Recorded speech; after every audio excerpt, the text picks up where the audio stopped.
Welcome to the tea party. The sort of tea party people have been enjoying for a very long time. Tea really is the most popular beverage in the world, right? Next to water. Takashi Watanabe teaches the culture of tea at Connecticut College. You know, tea actually is drunk all over the world, and it's so interesting because it really, I think, symbolizes the common elements of human civilization. While it unifies different human populations, it also distinguishes them so that, you know, each culture has its own ways of drinking tea. Tea drinking as a cultural practice originated in ancient China. Cha Jing, the first book on tea, was written by Lu Yu in the Tang Dynasty around 750 AD. When tea drinking arrived to Japan from China, it was used as an aid for meditation, for its caffeine, right? Otherwise, you know, meditation can induce sleep. Anyone who stayed awake during history class remembers the most famous tea party of all, the one in Boston in 1773.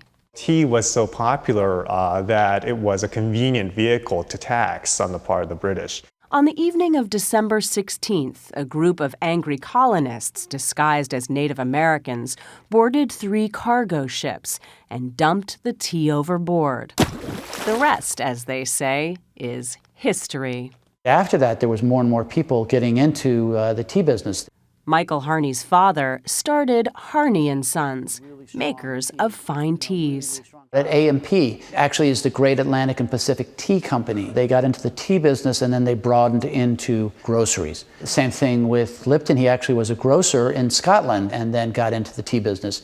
Lipton has long dominated the American market, mostly with tea bags. But with U.S. tea sales around $7 billion and rising, no wonder other companies are getting into the act. I think tea is hot. Joe Kapp is head of the U.S. division of Teegeschwender, a German tea company that's recently extended its reach into the U.S. Tea was the 6th most consumed beverage in the United States. It is now number 5. It is growing in popularity. Actually, the ready-to-drink, the iced teas, seem to be really fueling this. That and the rapidly growing menu of exotic teas consumers have to choose from these days. I think that it's the flavors that are really driving people to take a look at tea, besides the health benefits. So I'm thirsty. So am I. Let's make some tea. Making your own tea the proper way is fun. But still, nothing beats having someone else serve you tea with all the goodies.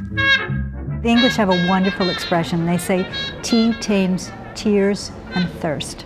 It's the original comfort food.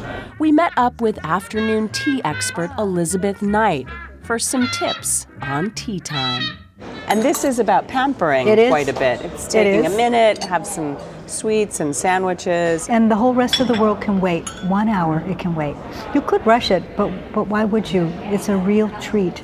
You know how you send a cranky kid to his room because he needs a timeout? Right. I don't know any adult who doesn't need a timeout once a week. Right. Just time to sit down, unplug from all of the electronics and do something the way it's been done for hundreds of years. Right. Just to settle down.